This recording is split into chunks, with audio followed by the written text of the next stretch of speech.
नमस्कार मित्रांनो, मी सोमनाथ स्वागत करतोय तुमचं आपल्या सोम मराठी सपोर्ट या यूट्यूब चॅनलवरती. मित्रांनो, आर-टी-ईचा रिझल्ट लागल्यानंतर मी एक व्हिडिओ अपलोड केला होता मित्रांनो.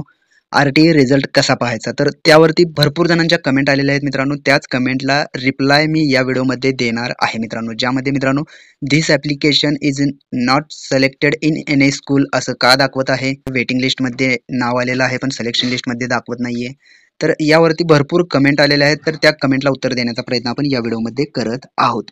तर सर्वात पहिलं मित्रांनो, तुम्ही पहिली कमेंट इथे पाहून घ्या. पहिली कमेंट आहे मोनिका भोईर मॅडम हे विचारत आहेत, सर माझ्या मुलीचं नाव वेटिंग लिस्टमध्ये 45 नंबरला आहे, तर नंबर लागेल का, प्लीज रिप्ले मी, असं त्यांची कमेंट आहे. तर त्यांना सांगू इच्छितो की वेटिंग लिस्टमध्ये जर 45 नंबर असेल तर चान्सेस खूप कमी आहेत, म्हणजेच 99% चान्सेस नाही आहेत वेटिंग लिस्ट क्लिअर होण्यासाठी. तर आता आपण नेक्स्ट कमेंट घेऊयात. नेक्स्ट कमेंट येथे तुम्ही पाहू शकताय, यामध्ये लर्न विथ ब्रोइस्टर असं त्यांच्या चॅनल हँडलचं नाव आहे. ते विचारत आहेत, माझ्या मुलीचा 14वा नंबर आहे वेटिंग लिस्टमध्ये आणि शाळेचे नाव सुद्धा दिसते. या शाळेमध्ये नाही कन्फर्म झाले तर दुसरी शाळा मिळू शकते का? वेटिंग लिस्टचे किती राऊंड असतात? तर एखाद्या शाळेमध्ये नंबर लागला तर दुसरी शाळा भेटत नसते. ज्या शाळेत तुमचं नाव दाखवलेलं आहे त्याच शाळेमध्ये वेटिंग लिस्ट क्लिअर झाल्याच्या नंतरच तुम्हाला तुमचा नंबर हा लागला जातो. वेटिंग लिस्टचे किती राऊंड असतात, तर 3 ते 4 राऊंड हे वेटिंग लिस्टचे होतात. हे वेटिंग लिस्टचे राऊंड कसे असतात, तर एक्झाम्पलसाठी सांगतो, एखाद्या शाळेमध्ये 10 जणांचं सिलेक्शन झालेलं आहे, त्यामध्ये वेटिंगवरती 4 जण आहेत, तर 10 पैकी 4 जणांचं जर काही कारणास्तव डॉक्युमेंट नसतील, त्याच्यामुळे जर ॲडमिशन कन्फर्म झालं नाही, तर त्या 4 मधून तुम्हाला चान्स हा दिला जातो. तर आता आपण नेक्स्ट कमेंट घेऊयात. नेक्स्ट कमेंट इथे पाहू शकताय, चॅनलचं नाव त्यांच्या नाहीये. सर नंबर लागला पण ती संस्था शाळा आता बंद आहे. आर-टी मधून दुसरी शाळा मिळू शकते का, असा त्यांचा प्रश्न आहे. तर तुमचा नंबर लागला असेल, सिलेक्शन लिस्टमध्ये नाव असेल, तर तुम्हाला ॲडमिट कार्ड डाउनलोड करून घ्यायचं आहे. त्यावरती पडताळणी समितीचा ॲड्रेस आहे. त्या पडताळणी समितीशी जाऊन तुम्हाला कॉन्टॅक्ट करायचा आहे, व्हिजिट करायचं आहे, पडताळणी समितीला भेटायचं आहे आणि त्यांना या क्वेरीज तुम्हाला सांगायच्या आहेत की सर नंबर लागलेला आहे, संस्था शाळा आता बंद आहे. ज्या शाळेत तुमचा नंबर लागलेला आहे ती संस्था आता बंद आहे हे तुम्हाला पडताळणी समितीला सांगायचं आहे. पडताळणी समिती तुम्हाला याबद्दल सांगू शकणार आहे.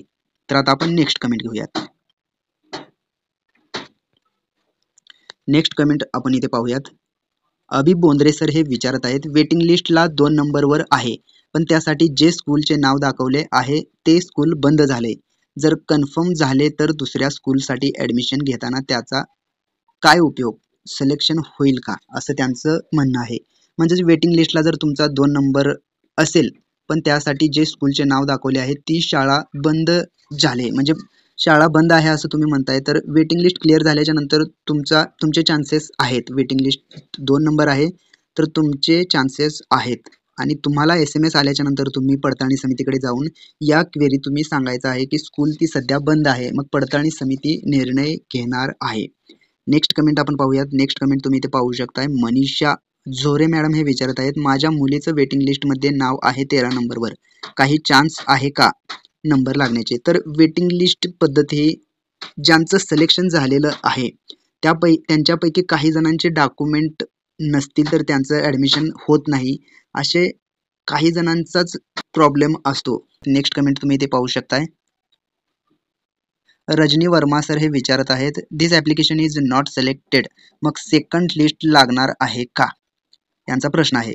तर तुमच्या मुलाचं नाव सिलेक्शन लिस्ट आणि वेटिंग लिस्ट दोन्हीमध्ये दाखवत नसेल तर तुमच्या मुलाचा नंबर हा आर-टी-ई अंतर्गत आलेला नाहीये. ज्यांचं सिलेक्शन लिस्ट आणि वेटिंग लिस्टमध्ये नाव आहे या दोघांचंच इथे ॲडमिशन होणार आहे.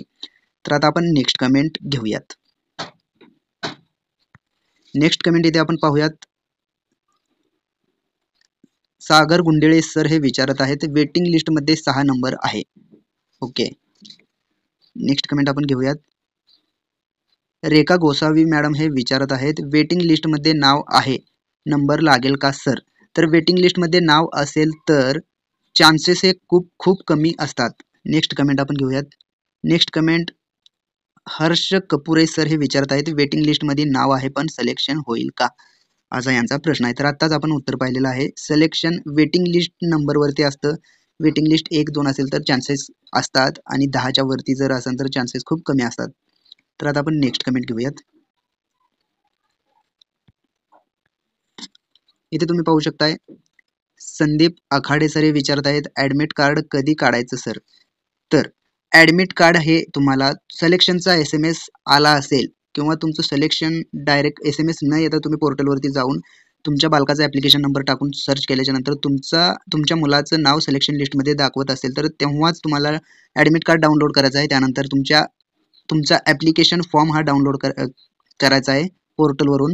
त्यानंतर RTI ॲडमिशनसाठी जे काही डॉक्युमेंट तुम्ही सिलेक्ट केला होता, जे काही डॉक्युमेंट लागणार आहे ते डॉक्युमेंट घेऊन तुम्हाला पडताळणी समितीकडे जायचं आहे. ॲडमिट कार्डवरती तारीख दिलेली आहे, त्या तारखेच्या आतमध्ये तुम्हाला जाऊन ॲडमिशन कन्फर्म करून घ्यायचं आहे. तर आता आपण नेक्स्ट कमेंट घेऊयात. सुषमा राजपुरे कष्टे मॅडम हे विचारत आहेत माझ्या मुलाचं वेटिंग लिस्ट नाव आहे पण तो आता प्रॉब्लेम असा आहे की तो त्या स्कूलमध्ये नाही, मग आता काय करायचं, ती स्कूल आहे. त्यांचं म्हणणं असं आहे की वेटिंग लिस्टमध्ये नाव एका शाळेमध्ये आलेलं आहे आणि मुलगा आता एका शाळेमध्ये शिकत आहे. तर ते तुमच्यावरती डिपेंड आहे की तुम्ही त्या शाळेमध्ये ॲडमिशन घ्यायचं आहे किंवा इथेच कंटिन्यू ठेवायचं आहे. तर आता आपण नेक्स्ट कमेंट घेऊयात.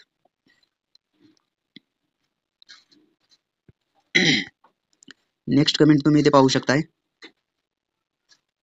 कल्पना चंदूरकर मॅडम हे विचारत आहेत दुसरी लिस्ट लागेल का सर, प्लीज रिप्ले. दुसरी, तिसरी, चौथी लिस्ट ही लागते पण सिलेक्शन आणि वेटिंग लिस्टवरती जे विद्यार्थी आहेत त्यांचीच लिस्ट इथे दाखवली जाते मित्रांनो. नेक्स्ट कमेंट आपण घेऊयात.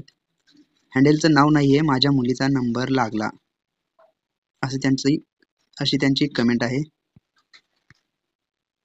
नेक्स्ट कमेंट आपण घेऊयात. नेक्स्ट कमेंट तुम्ही इथे पाहू शकता. मयूर धनवडे सर हे विचारत आहेत this application is not selected in any school असे दाखवत आहे पण शाळेचे नाव व्यवस्थित टाकले आहे. यांचा प्रश्न आपल्याला समजलेला नाहीये, तुम्ही पाहू शकताय. यांनी प्रश्न काय विचारलेला आहे, this application is not selected in any पण शाळेचे नाव व्यवस्थित टाकले आहे असं दाखवत आहे. तर नेक्स्ट कमेंट आपण घेऊयात. नेक्स्ट कमेंट तुम्ही इथे पाहू शकताय. घनश्याम चव्हाण सर हे विचारत आहेत किती दिवस लागतील सेकंड लिस्टला. तर सेकंड लिस्ट लागण्यासाठी ज्यांचं सिलेक्शन झालेलं आहे त्यांना एक ठराविक तारीख ठरवून दिलेली आहे. त्या तारखेमध्ये त्यांना ॲडमिशन कन्फर्म करून घेण्यास सांगण्यात आलेलं आहे आणि ती तारीख संपल्याच्या नंतर सेकंड लिस्टचा विचार केला जाणार आहे, तुम्ही लक्षात घ्यायचं आहे. नेक्स्ट कमेंट आपण पाहूयात. तुम्ही पाहू शकता मेरे लड़के का नाम न आया दुसरी लिस्ट में लगेगा क्या असं त्यांचा प्रश्न आहे. नेक्स्ट कमेंट आपण इथे पाहूयात.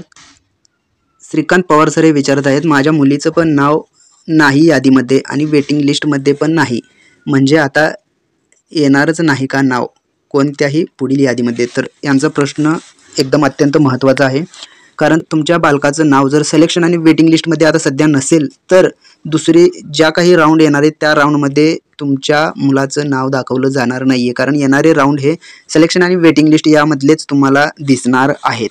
तर आता आपण नेक्स्ट कमेंट आपण पाहूयात. सायरा पटेल मैडम हे विचारत आहेत सर जो स्कूल में सिलेक्शन हुआ है उसको दूसरी स्कूल में चेंज होगा क्या, वो बहुत दूर है असं त्यांचा प्रश्न आहे. म्हणजेच ज्या शाळेत त्यांचं सिलेक्शन झालेलं आहे पण त्यांना दुसऱ्या शाळेत ट्रान्सफर करायचं आहे तर ते शक्य आहे का असं विचारत आहेत. तर हे शक्य नाही आहे. आपका जिस स्कूल में सिलेक्शन हुआ है उसी स्कूल में तुम्हें कंटिन्यू करना पड़ता है, क्योंकि ये गवर्नमेंट का रूल ही है, जिस स्कूल में नंबर आएगा वही स्कूल आपको कंटिन्यू करनी पड़ती है. तो हम नेक्स्ट कमेंट की ओर हम जाते हैं. नेक्स्ट कमेंट तुम्ही इथे पाहू शकताय. 44 नंबर वेटिंग आहे, ॲडमिशन होईल का, चान्सेस खूप कमी आहेत ॲडमिशन होण्याचे. नेक्स्ट कमेंट आपण पाहूया. This application is not selected as any school असं दाखवत आहे, लागेल का नाही मग नंबर. तर नंबर पाहायचा असेल तर तुम्ही सिलेक्शन यादी आणि वेटिंग लिस्ट यादी या दोन्ही यादीमध्ये तुमच्या मुलाचं नाव पहिलं पाहून घ्या. त्या दोन्ही यादीमध्ये नाव नसेल तर तुमच्या बालकाचा नंबर हा लागणार नाहीये. ती यादी कसं पाहायचं याच्यावरती सुद्धा आपल्या चॅनलवरती व्हिडिओ अपलोड करण्यात आलेला आहे, तो तुम्ही पाहून घ्यायचा आहे. नेक्स्ट कमेंट आपण पाहूयात. नेक्स्ट कमेंट तुम्ही इथे पाहू शकता. दृश्यू सर हे विचारत आहेत रेग्युलर सिलेक्शन म्हणजे नंबर लागला आहे का. रेग्युलर सिलेक्शन म्हणजे तुमच्या बालकाचा नंबर हा लागलेला आहे पण आता तुम्हाला ॲडमिशन कन्फर्म करून घ्यायचं आहे. त्यासाठी जे काही डॉक्युमेंट लागतात, ॲप्लिकेशन फॉर्म, ॲडमिट कार्ड, हे सर्व डॉक्युमेंट घेऊन तुम्हाला पडताळणी समितीकडे जाऊन ॲडमिशन कन्फर्म करून घ्यायचं आहे, तेव्हा तुमच्या बालकाचं ॲडमिशन कन्फर्म होणार आहे. नेक्स्ट कमेंट तुम्ही पाहू शकता. वेटिंग 44 आहे तर ॲडमिशन होईल का, प्लीज रिप्लेस सर. तर चान्सेस हे खूप कमी असतात. नेक्स्ट कमेंट तुम्ही पाहू शकताय. आदेश खोब्रागडे, माझ्या मुलाचे नाव नाही आहे पण मी ऑनलाईन फॉर्म बरोबर भरला होता. ऑनलाईन फॉर्म भरला होता पण नंबर दोन्ही यादीमध्ये कदाचित नंबर आला नसेल. नेक्स्ट कमेंट आपण पाहूयात. नेक्स्ट कमेंट तुम्ही इथे पाहू शकताय. सुरेखा मॅडम हे विचारत आहेत, वेटिंग लिस्टमध्ये नंबर 2ला आहे मग लागेल का प्लीज रिप्ले. वेटिंग नंबर जर 2 असेल, प्रायोरिटी नंबर जर 2 असेल तर चान्सेस हे असतात लागण्याचे. नेक्स्ट कमेंट घेऊयात आपण. सर पोर्टलवर अर्ज या स्थितीवर रेग्युलर सिलेक्शन झाले आहे पण SMS आला नाही तर काय करावे. सिम्पली तुम्हाला पोर्टलवरून ॲडमिट कार्ड डाउनलोड करायचं आहे, ॲप्लिकेशन डाउनलोड करायचं आहे. त्यानंतर RTE ॲडमिशनसाठी जे काही डॉक्युमेंट लागणार आहेत ते डॉक्युमेंट जमा करून तुम्हाला ॲडमिट कार्डवरती पडताळणी समितीचा ॲड्रेस दिसेल, त्या ॲड्रेसवरती जाऊन डॉक्युमेंट हे जमा करून ॲडमिशन कन्फर्म करून घ्यायचं आहे. त्यानंतर नेक्स्ट कमेंट तुम्ही इथे पाहू शकताय. सोपान मोहेकर सरांचा प्रश्न आहे, मूळ यादीमध्ये नाव नाही आणि प्रतीक्षा यादीमध्ये सुद्धा नाव नाही, म्हणजेच तुमच्या बालकाचा नंबर इथे आलेला नाहीये. मित्रांनो, अशाच प्रकारचे भरपूर कमेंट आलेले आहेत. अजून तुमच्या काही क्वेरी असतील तर तुम्ही कमेंटद्वारे कळवू शकता. त्याच्यावरती सुद्धा व्हिडिओ बनवेन किंवा कमेंटद्वारे रिप्लाय देण्याचा प्रयत्न करणार आहे. मित्रांनो अशाच प्रकारचे नवनवीन व्हिडिओ आपल्या चॅनलवरती अपलोड केले जातात. त्यामुळे तुम्ही जर का आपल्या चॅनलवरती नवीन असाल तर आपल्या चॅनलला आत्ताच सबस्क्राईब करून ठेवा. चला तर मग भेटूयात पुढील व्हिडिओमध्ये. धन्यवाद मित्रांनो.